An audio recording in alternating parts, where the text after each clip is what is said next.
Let's be honest, most people think phone accessories are pointless. Like, it's a phone. It already shoots 4K, has stabilization, HDR, the whole lot. So why would you add a case, a grip, filters, or even a lens on top of that? But here's the thing, the difference between recording on your phone and actually filmmaking with your phone is accessories. Not gimmicky ones, the right ones. So, I got sent a bunch of phone accessories in the last couple of months from PolarPro, Telesin and Moment. Cases, grips, ND filters, cages, even anamorphic lenses. And instead of doing 3 boring separate videos, I figured I would just talk about all of it at once. And more importantly, why any of this stuff even matters. Let's be real, a phone isn't going to replace a cinema camera, or even a full-frame mirrorless, but it doesn't need to. Phones are already crazy capable these days. The problem isn't image quality, it's control. And that's what accessories gives you. Not instant cinematic magic, but control, consistency and options. So let's talk about ND filters. ND filters are probably the first thing anyone serious about phone video should get. Like, this is non-negotiable if you're actually trying to shoot properly. Phones hate bright light. They crank up the shutter speed, motion blur disappears, everything looks sharp in a harsh digital way. And we all hate that digital way. Because we all want to go back to tape. You know what I mean?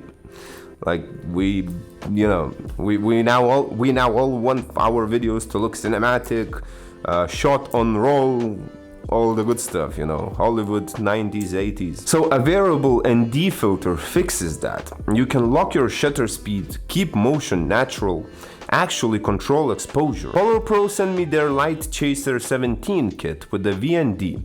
Now Telesin sent me one too that works with their grip case. Different brands, but exactly the same principle. No ND filter, you're basically fighting the phone instead of working with it. That's as simple as it is. And if you pair that with the right camera app, like Blackmagic Camera, it really starts to click. Stock apps are designed to make all the decisions for you, which is fine for casual stuff. But if you want intentional filmmaking, you need manual ISO, shutter, white balance, log profiles. And ND filters and manual controls go together. One without the other just doesn't work. It's exactly the same with cameras. If you cannot control the light, then you have to control the amount of light that comes into your sensor. And how you do it?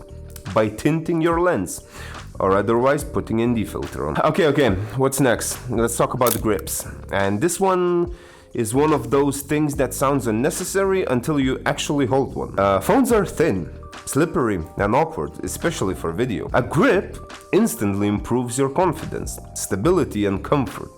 And your footage benefits just from that alone, trust me. I was honestly surprised. The Telesin grip feels much better in the hand than the PolarPro one. Now PolarPro feels solid and premium, don't get me wrong, but ergonomically, Telesin just wins, because it's bigger, and comfort really matters, especially on longer shoots. Next, gimbals. This is where I think people get a little confused. And let me explain why. iPhones already have ridiculously good internal stabilization, like almost perfect. You can walk, pan, even push the camera and it still looks clean.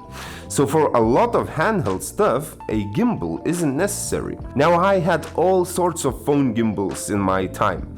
I think the very first one that I tried was DJI Osmo Mobile 2 or something like that. I believe the first one was released maybe in like 2015, and then the second one in like 2017-18, and that's where I bought mine and I tried it and I filmed with it and it was great. However, throughout the years, internal stabilization caught up so well on iPhones that these days gimbals are not as necessary. Like, they all do their job, but I don't grab them for every shot. Because internal stabilization smooths out the shakes and a gimbal lets you control the motion. So for example, parallaxes, push-ins, reveals, long walking shots, that's where gimbals still win. Like, you can't argue that. But if you're just shooting handheld with a grip, your footage is already cleaner than most people even realize. People think that gimbal equals cinematic.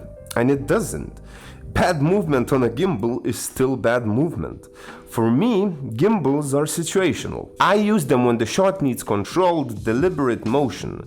Otherwise, the phone plus a grip is enough. And hey, also don't forget that gimbal makes everything look very robotic. The handheld stuff is where the feeling lays. So Moment, they take it further with cages, handles and mounts. And suddenly your phone stops feeling like a phone and starts feeling like a tiny cinema rig. Now, 2 handles, lenses, mounting points. Overkill for some, sure, but perfect for repeatable and controlled setups. Phone lenses are also fun. I haven't tried a lot of them, but I did try the Moment anamorphic ones, the orange streak and the blue streak. They're not essential, but if you want widescreen flares and cinematic character, they're definitely awesome and they will get the results that you want. Say hi to one of my cats. This is Pepper. And he's not a lap cat, so he's now frustrated while I'm holding him. Alright, go. Alright. Here's the real talk. Phones are incredible for accessibility, speed, and low-profile shooting. Always in your pocket, less intimidating, fast. And I really catch myself taking my phone more and more often, especially after the 17 Pro release. I do film a lot on my phone. However, it's more for BTS, for quick shots, you know, for somewhere where I don't have the camera but I still want to capture something, because you still need to consider the fact that when you're filming with the phone, and if you want to have a ProRes RAW Apple Log 2 footage coming out of your iPhone, you're still gonna need to carry at least an SSD. There still needs to be a VND filter for you to actually control the settings. So if I'm out and about with my girl and I'm just, you know, I have my phone in the pocket, but I didn't bring my SSD or I didn't bring the VND, then it's still very, very limited, unfortunately. But the quality and the stability even of just the most basic iPhone footage is still so much better than what we had even 5 years ago on mirrorless, well, not even mirrorless, DSLR cameras. And hey, cameras will always win on depth, dynamic range, lens options, and the flexibility. Accessories don't turn your phone into a cinema camera. They just let you push it closer to its ceiling. And sometimes that ceiling is more than enough. So who is this actually for? Content creators, filmmakers, people experimenting with video. These accessories make sense for you if you are one of those. Now, casual shooters, save your money. The point isn't about buying a gear for the sake of buying it. It's to gain control, consistency, and intentionality. If you treat your phone like a toy, it will give you toy-looking footage.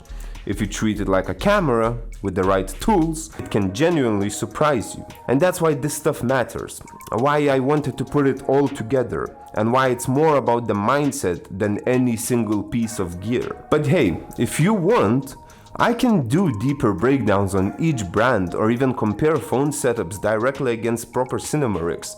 That's cool with me, but for now, that's the big picture. So that's it for today. You will find all the links of the gear that was showed today in my description. You can go purchase them, have fun. Just don't buy it for the sake of buying it. Actually use them and get useful stuff. As I said, begin with the VNDs. That's the very first thing that you need to do if you want to shoot with your iPhone a little bit better than just a camera roll footage. Later on, if you feel like you're getting with it, buy a gimbal, buy some phone lenses, buy grips, buy everything you want, buy cages, lights, everything. It can really be great filming with a phone, and you can really push the limits of what phone filmmaking can do in 2026. I'll be definitely releasing some more videos about it. I really want to film a short film with the phone, and I want to make a BTS video and a breakdown video, editing breakdowns, all the good stuff. So yeah, your boy is back. We are back on YouTube. We'll be filming, we'll be posting, we'll be active. Sorry for the very big inactivity last year, especially at the end of the year. But we'll get there. You know, work comes first at the end of the day. This is the pleasure, although it's still work, but it's more of a pleasure. And I really want to keep this as a pleasure, because if this becomes work and I don't enjoy it, you won't see me around, trust me. So yeah, it's been your boy Elvis Creative. I will see you hopefully next week, or I will definitely see you soon. I don't have a schedule just yet, but if I do weekly videos, it's gonna be every Thursday 5 p.m. sharp. Peace. I got motion, I got racks, I got everything they want. I've been stacking, I've been grinding,